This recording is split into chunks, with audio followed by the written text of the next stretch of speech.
Every war has two fronts. One you see on television, the other you'll never see. While the world watched tanks and missiles, something else was crossing borders, quietly, quickly, and very profitably. This story is about what happens when a state weakens and crime grows stronger. War isn't just death and destruction, it's also a business, a very profitable and very dirty one.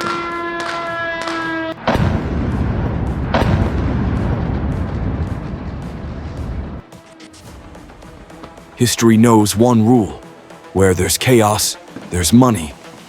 Afghanistan, the Balkans, Syria, Colombia, Mexico. The list is long, and everywhere, the same pattern holds true.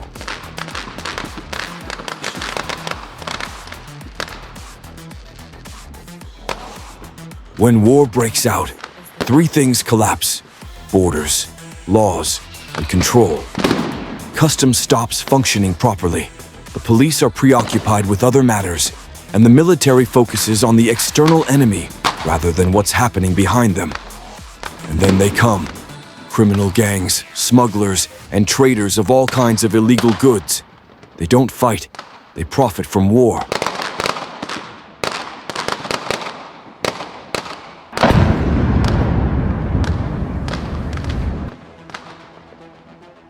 February 2022, Russian troops enter Ukraine, and a full-scale war begins. The world comes to a standstill. Sanctions, humanitarian corridors, military aid, diplomacy. But there's another reaction, one that's not being reported in the news. Drug trafficking is being restructured, quickly, professionally, and without emotion. Traditional routes through Russia and Ukraine are the largest transit corridors between Asia and Europe. Heroin from Afghanistan, synthetics from China, cocaine from Latin America through the ports of Odessa and St. Petersburg. Billions of dollars annually. Now these routes are blocked or dangerous. What do criminals do? They don't stop, they adapt.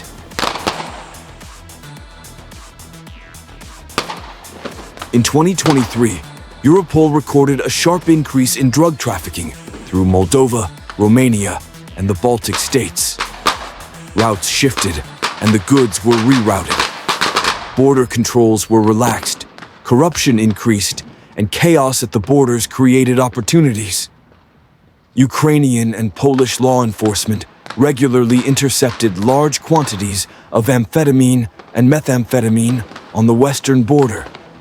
But this is just the tip of the iceberg.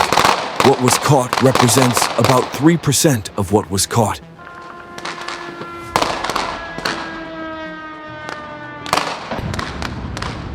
War changes not only the routes, it changes the market itself.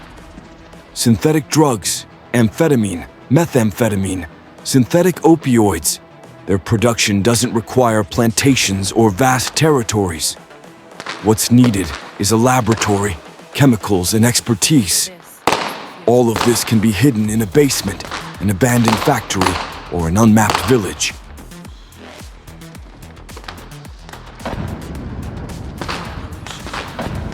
European intelligence agencies have been recording a rise in clandestine laboratories in Eastern Europe since 2022. Synthetic production facilities are being found everywhere in Ukraine, Moldova, and even Poland. Why? Because it's fast, cheap, and nearly untraceable. Precursors for production are easy to obtain, especially when customs aren't working properly. Chinese chemicals are shipped through shady schemes with false documents and repackaged as fertilizers or industrial chemicals. And then there are the occupied territories. There's no law there at all. Whoever has the weapons and connections rules. Donetsk, Luhansk, Kherson, Zaporizhia, parts of the territories where the state no longer exists, meaning there's no police, no courts, no oversight. A perfect place for a black market. Locals say you can buy everything there. Weapons, ammunition, counterfeit documents, drugs, cash, cryptocurrency, barter, no receipts or invoices. Criminal groups quickly fill the power vacuum, creating their own rules, their own economy. And they don't just sell drugs, they control entire neighborhoods. International investigations show that some criminal networks have connections on both sides of the front. For them, war isn't an ideology, but an opportunity. They operate on both the Ukrainian and Russian sides because goods don't choose which flag to trade. Money has no smell, especially in wartime. Now let's talk about people, about those who become victims of this shadow war. War is stress, trauma, fear, loss. And when a person can't take it anymore, they look for a way out. Alcohol, pills, drugs, anything that dulls the pain, at least temporarily. Ukrainian doctors are recording an increase in psychoactive substance use among military personnel and civilians. Post-traumatic stress disorder, depression, and insomnia are widespread problems. Official medicine is failing, psychologists are scarce, and antidepressants don't always help. So people turn to the black market. Amphetamine is popular among those who need to stay awake, stay sharp, and work themselves to the bone. Military personnel, drivers, workers in defense factories, anyone under pressure. Opiates are for those who want to forget, to disconnect from reality. Alcohol is always available, but it hits too hard, and drugs offer the illusion of control. In frontline towns, drugs are sold almost openly.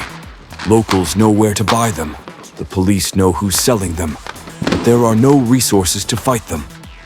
Priorities are different. The war is more important than fighting the dealers. And the dealers understand this and take advantage of it. There's another side to the coin. The wounded, the disabled, and people with chronic pain. Official painkillers are often unavailable or in short supply. So people buy fentanyl, tramadol, and codeine on the black market. It's illegal, it's dangerous, but it's the only way to keep from going crazy from the pain. The problem is that many of these substances are highly addictive. A person starts with just one pill to fall asleep, and 6 months later, they can't live without it. And then the war ends, but the addiction remains. It's a ticking time bomb for an entire generation. Now, let's talk about money, because without money, nothing works. The drug trade requires cash, huge amounts of cash. War makes the financial system chaotic. Banks close, transfers are blocked, cryptocurrency is sanctioned. But cash always works. European money laundering experts say war creates ideal conditions for cashing out. Humanitarian funds, charities, and volunteers are all legitimate channels through which dirty money can be funneled. Not all of them, of course, but some are used this way.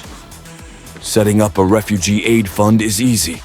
Reporting is minimal, and oversight is weak during wartime. Millions can be laundered through such a fund. Another channel is construction and restoration. Huge budgets, international grants, tenders that no one really checks. The contractor receives money for road repairs, half goes into his pocket, and the rest into the black market. This system is as old as time, but in wartime it operates at full capacity. Cryptocurrency also plays a role. Bitcoin, Monero, and Ethereum are all used for payments. Drug dealers accept crypto, and buyers pay through anonymous wallets. Tracing such transactions is nearly impossible, especially when using mixers and decentralized exchanges. Ukrainian and European law enforcement are trying to monitor the blockchain, but it's a game of catch-up. Criminals are always one step ahead. Who benefits from all this? Not countries, not armies, not peoples. The winners are criminal networks, corrupt officials, and shadowy businessmen. For them, war isn't a tragedy. It's an opportunity to make money. And the longer the conflict lasts, the more they earn. There are still unanswered questions. How deeply has the drug trade penetrated military and political structures? Who exactly is behind the largest shipments? Which groups currently control the market, and how have they divided up their territory? There are no answers because investigations are slow, but the truth is that while criminals work quickly. International organizations admit there's no complete picture. There are too many shadow zones, too few investigative resources. Ukrainian law enforcement is overwhelmed, while European law enforcement is focused on its own problems. There's insufficient coordination between countries. Criminal networks, on the other hand, are well coordinated. There are suspicions that some major players have high-level protection. Politicians, security officials, businessmen, people who can turn a blind eye at the right moment. Proving this is nearly impossible because such connections leave no trace. There are no documents, no records, only verbal agreements and cash. And here's the worst part. The war will end someday. A peace agreement will be signed. Troops will withdraw. Borders will be restored. Politicians will talk about victory, about reconstruction, about a new future. But the criminal networks will not go away. They have already built their infrastructure, their connections, their roots. They are entrenched. History shows that crime doesn't disappear after war. It transforms. After the Yugoslav wars, the Balkans became one of Europe's main drug trafficking hubs. After the withdrawal of troops, Afghanistan was awash in opium. After the drug cartels of the 1990s, Mexico became a war zone between gangs. Ukraine and the surrounding region have already changed. Arms in the hands of the population, weakened institutions, corruption, traumatized people, a shadow economy. None of this will disappear with the signing of peace. It will remain for decades. Drug networks have already established themselves, integrated into the economy, found their people in power, and built logistics that will continue to function after the war. And when peace returns, when borders open, these networks will only grow stronger. Because peacetime brings even more business opportunities. Rebuilding countries after war requires money, huge amounts of it. And not all of this money will be clean. Criminal capital will be invested in legitimate projects, laundered through real estate, business, and investments. And in 20 years, no one will remember where this money came from. Children growing up in a war zone now see that the law doesn't work, that the strongest and most cunning survive. This generation will grow up with a distorted understanding of the rules. Some of them will turn to crime simply because they know no other way. The war ends, but its consequences linger for generations. A ruined economy, broken lives, the criminalization of society. And drugs are only part of this picture, but a very important one. Because addiction is the chain that holds a person tighter than any prison. We don't know when this war will end. We don't know how many more people will suffer. But we do know one thing. Those who profit from this chaos have already won. Because while the war is going on, their businesses are thriving. And when the war is over, their capital will remain. Their connections will remain. Their power will remain. Wars are started by politicians, but ended by criminals. Because when the state weakens, criminals take its place. And then, even when the state recovers, it's almost impossible to drive out criminals. They've already become part of the system. This is the story of a war not shown on television, of a front unmarked on maps. It is a shadow war, and it will continue long after the guns fall silent.